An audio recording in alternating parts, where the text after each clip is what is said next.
Saudara Presiden Prabowo Subianto berkomunikasi via telepon dengan para pemimpin negara kawasan Asia Tenggara mencermati penetapan tarif resiprokal oleh Presiden Amerika Serikat Donald Trump. Kompas TV menerima video dari Sekretariat Kabinet yang memperlihatkan Presiden Prabowo berkomunikasi via telepon dengan Perdana Menteri Malaysia Anwar Ibrahim. Komunikasi via telepon itu juga disebut melibatkan Perdana Menteri Singapura, Sultan Brunei Darussalam, dan Presiden Filipina.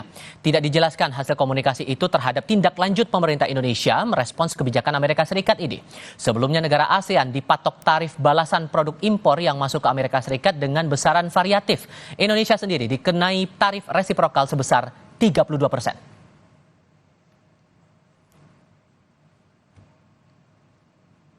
Dalam rilis yang diterima Kompas TV, Sekretariat Kabinet menuliskan ASEAN kompak hadapi Trump.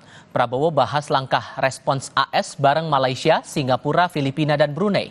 Dalam menghadapi hal tersebut, Prabowo melakukan telewicara dan bertukar pandangan dengan Perdana Menteri Malaysia Anwar Ibrahim, Sultan Brunei Darussalam Hassan Al-Bolkiah, Presiden Filipina Ferdinand Marcos Jr., dan Perdana Menteri Singapura Lawrence Wong.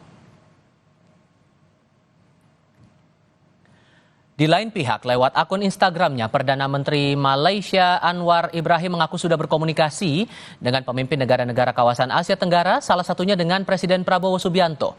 Pertemuan untuk menyikapi kebijakan tarif resiprokal yang ditetapkan Presiden Trump. Dalam unggahannya, Anwar bilang tak hanya dengan Prabowo, komunikasi via telepon juga dilakukan dengan Sultan Brunei Darussalam, Perdana Menteri Singapura, dan Presiden Filipina. Sebagai Ketua ASEAN 2025, Malaysia disebut ingin membangun kesepakatan bersama menyikapi aturan tarif Trump dengan prinsip adil dan cermat.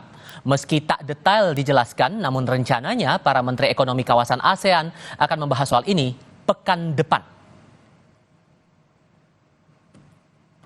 Lewat akun Instagramnya, Perdana Menteri Anwar Ibrahim menyampaikan, selaku Ketua ASEAN, Malaysia menginginkan adanya kesepakatan sesama negara anggota dalam mewujudkan prinsip keadilan dan kesaksamaan dalam setiap negosiasi perdagangan antar negara, termasuk dalam hubungan mitra dialog antara ASEAN dengan Amerika Serikat.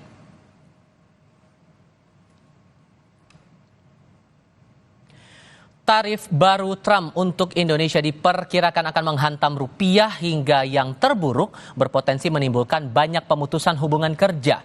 Sementara itu respons pemerintah untuk menghadapi tarif Trump ini baru sebatas membangun komunikasi dengan para pemimpin negara-negara ASEAN dan akan mengutus delegasi untuk bernegosiasi dengan Washington DC. Pertanyaannya, cukupkah langkah itu? Kami akan bahas bersama juru bicara Partai Gerindra dari bidang ekonomi Astrio Veligen dan analis strategi ekonomi Reski Sri Wibowo. Selamat sore semuanya dengan Tifal, apa kabar?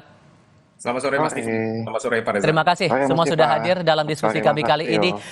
Membaca sejauh ini respons dari pemerintah, Mas Kiki, dari Kemenko Perekonomian mengeluarkan 9 butir langkah-langkah yang diambil pemerintah, kemudian dari kantor komunikasi kepresidenan mengeluarkan 3 gebrakan dari Presiden Prabowo untuk menanggapi respon dari tarif Trump ini.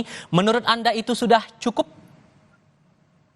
Gini Mas, ini sebenarnya kan udah, kalau saya sih udah kayak nunggu ini udah kayak menunggu matahari terbit dan nunggu bulan terbenam. Sebenarnya ini udah satu hal yang udah lama kita sebenarnya mesti udah kita prediksi ya. Sebenarnya di antara regional ASEAN aja sendiri juga udah pernah ada dispute. Kalau masih ingat, Mas Astrio juga dulu pernah India nggak mau ekspor gandum, Malaysia nggak mau ekspor ayam ke Singapura, itu juga udah among the dispute among us. Itu one of the things, itu on the regional basis. On the second basis itu juga sebenarnya kayak Uni Eropa dan Amerika itu kita udah lihat gejala-gejalanya ini kan udah lama. Amerika tuh udah bikin dulu namanya Inflation Reduction Act. Nah terus kemudian European juga keluarin namanya CBAM sama EUDR. Apa sih basically? Basically itu juga sebenarnya udah melakukan kompartementalisasi dari ekonomi. Artinya sebenarnya jauh-jauh hari ini sebenarnya ini indikasi-indikasi bahwa akan terjadi satu kompartementalisasi, nutup market, proteksionisme itu udah ada. Nah sebenarnya kita mestinya siap-siapnya sudah lama. Iya, kita juga udah pernah discuss gitu ya, mungkin dengan EUDR dan CBAM. Saya ingat Kementerian Perdagangan tuh udah berapa round discussion itu dengan European Commission, udah sampai, kalau nggak salah saya udah sampai 11 round ya. 12 sekarang ya udah, baru yang kemarin ya Mas Astrio ya. 12 round aja itu belum putus sampai sekarang. Artinya ini satu hal yang semestinya kita udah antisipasinya semenjak lama. Nah, Sehingga menurut Anda kalau dari pernyataan ini kan kita belum mendengar langsung dari Presiden Prabowo yang berbicara langsung, tapi dengan pernyataan Kemenko dan PCO itu sudah cukup atau belum? Oh, nggak cukup. Vietnam hari ini Vietnam sudah kasih komunike bahwa Vietnam negotiate even on the zero tarif. Kedua, mereka tuh udah kirim 200 businessman Vietnam ke ke Amerika buat negotiate. So there must be some action. Nah, kita aja sekarang, if I can say ya, US Ambassador aja kita nggak punya sekarang. Baik. Mas Rosan ada di Jakarta, sekarang mungkin kepalanya in between tuh, satunya ngurus dan lantara, sekarang sementara di Amerika masih kosong. Artinya saya lihat di ujung tombak of the negotiation itu adalah embassy di sini. Dan ini kalau saya namanya aja udah perang. Perang, artinya dagang aja sudah menjadi instrumen of warfare. Nah, artinya juga kita juga udah siap dengan segala macam ini gitu. Dengan segala macam war ini. Artinya komunike nggak cukup. There has to be some action in the short run. In the short run. Sorry, tahan dulu di situ. Saya kasih kesempatan Mas Rio. Karena yang dinanti sekarang Mas Rio, pernyataan langsung dari Pak Presiden. Apakah sesungguhnya posisi Pak Presiden saat ini sama geramnya dengan beberapa kepala negara lain yang sudah ikut menolak atas kebijakan tarif balasan Trump ini? Ya, Mas Tifal, terima kasih. Senada dengan apa yang tadi disampaikan oleh Pak Reski, saya ingin membreakdown ini menjadi dua. Yang pertama adalah ada bagian tadi seperti yang persis disampaikan oleh Pak Reski yang tidak terlalu mengejutkan, tapi ada bagian juga yang mengejutkan karena tidak sesuai dengan fakta-fakta yang ada.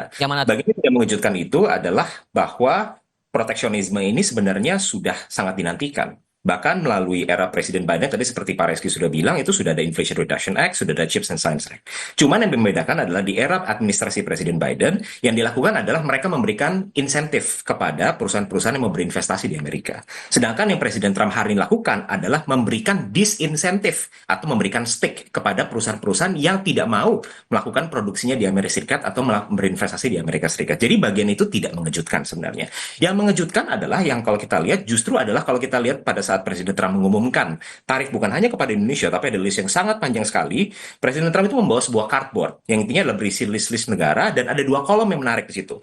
Kolom pertama itu adalah allege atau alegasi jumlah tarif yang diimpos oleh negara-negara tersebut kepada Amerika Serikat. Saya tidak ingin membahas tentang negara lain, tapi specifically dalam kasus Indonesia angkanya ada di 64%. Dan itu membuat kita bertanya-tanya, 64% itu dari mana? Karena angka 64% itu yang menjadi justifikasi Amerika Serikat menjatuhkan apa yang mereka sebut sebagai discounted reciprocal tarif sebesar 32% kepada Indonesia. Dan itu sama sekali tidak sesuai dengan fakta yang ada. Karena kalau kita berbicara weighted average, justru Indonesia itu mengimpos kurang dari 5%, sekitar di angka 4% rata-rata tarif pada barang-barang dari Amerika Serikat. Sebaliknya, Amerika Serikat on average itu mengimpos sekitar kurang lebih dari 5% untuk barang-barang yang masuk. Jadi kita bingung kalau secara tarif udah jelas jauh dari 64%. Lalu sempat disinggung ada masalah non-tarif barrier, seperti ada masalah ada isu currency manipulation maupun non-tarif barrier. Nah, kita mempertanyakan non-tarif barrier ini seperti apa? Karena kalau kita lihat misalnya kita memang memiliki import licensing seperti LARTAS. Kita memiliki juga PKDN katakanlah. Tapi kuantifikasinya bagaimana di mana ketika ada non-tarif barrier tersebut itu bisa sama dengan 64%. Yang akhirnya sama-sama kita tahu Mas Tifal, ternyata angka 64% itu bukan merupakan tarif yang diimpos oleh negara-negara ke Amerika Serikat. Tapi rumusnya melainkan adalah trade defisit dari Amerika dalam kasus ini terhadap Indonesia yaitu 18 miliar dolar dibagi dengan 28 miliar dolar. Sehingga unsur-unsur itu yang sebetulnya sedang dibaca oleh Presiden Prabowo, makanya kemudian belum sampai saat ini belum menyatakan sikap begitu. 28 miliar dolar itu adalah US import dari Indonesia atau jumlah ekspor Indonesia ke Amerika Serikat. Itu kalau dibagi hasilnya 0,64. Nah, artinya apa Mas Tifal? Pertama kita harus meluruskan fakta yang ada bahwa Indonesia tidak dalam posisi membebankan tarif yang sebegitu besar seperti yang diklaim oleh Presiden Donald Trump. Itu pertama. Yang kedua adalah posisi daripada Presiden Prabowo. Pemerintahan yang dipimpin oleh Presiden Prabowo itu sangat clear. Yang pertama adalah Presiden akan mengedepankan kolaborasi dan bukan konfrontasi. Inilah kenapa salah satu countermeasure yang paling cepat yang sudah dilakukan oleh pemerintah adalah menyiapkan tim-tim yang akan melakukan negosiasi dengan Amerika Serikat untuk dapat meng-go through satu persatu apa yang kira-kira bisa menurunkan barrier-barrier tersebut sehingga kita bisa mendapatkan sebuah konsep trade yang free dan juga yang fair. Nah, kita juga sudah menerima dokumen daripada USTR dalam hal ini di mana kita melihat ada beberapa non-tarif barrier yang disampaikan oleh Amerika Serikat, dan pemerintahan Presiden Prabowo berkomitmen untuk memang memudahkan ease of doing business di Indonesia, Oke. sehingga kita mendukung proses deregulasi agar bisa terjadi di Indonesia. Mas Iya. Kiki, upaya untuk mengedepankan kolaborasi bukan konfrontasi, sejauh mana Anda menangkap itu? Nah, ini benar. Tapi persoalannya adalah ini jangan kita lihat sebagai persoalan ekonomi aja ini, Mas. This is the problem of politics. Artinya, the negotiation kita jangan berhenti di technicalities dari economic aspek dari trade war ini, tapi juga on politics. Gini, kalau saya lihat, apa sih sebenarnya yang terjadi? Dan ini Pak Prabowo berapa kali saling ngomong, bahwa sekarang semua negara itu jadi realis on the international relation. Kita bilang semua jadi realis. Artinya apa? Artinya bahwa mereka ini akan mengedepankan the national interest of the country. Nah, ini jadi persoalannya itu bukan cuma persoalan ekonomi semata yang kita bisa kalkulasikan dengan segala macam hitungan, tapi kita sudah harus melakukan lobbynya secara lobby politis. Nah, ini yang saya rasa kita agak kurang di sini. I'm giving you example, Mas Trindo. Why Malaysia is still doing good in palm export? Because the trade negotiation-nya itu, mereka punya orang di Geneva, mereka punya orang di WTO, mereka punya pressure group di Brussels. Semuanya itu udah disiapin dari dulu. Artinya apa? The lobby proses itu bukan cuman, jadi kita nggak cuma berhenti di, misalkan di presidennya aja. No, it has to be from the beginning, at the bottom level of the politics. Nah, ini yang saya rasa ini yang agak kurang. Nah, ini mungkin long term ya, artinya short term tadi yang saya setuju banget dengan Mas Afrido, itu bahwa sekarang countermeasure-nya ada tim apa segala macam. Tapi ada hal-hal yang in the immediate middle term itu mesti dilakukan, which is apa? Political lobby. Nggak semuanya itu bisa diselesaikan dengan technical negotiation. Buktinya SEPA itu kurang technical apa. Tapi sampai sekarang nggak pernah setuju karena pada political prosesnya nggak akan pernah setuju. Yeah. We forget bahwa the European Parliament, it consists of the member of the European country too, yang which is of the Parliament.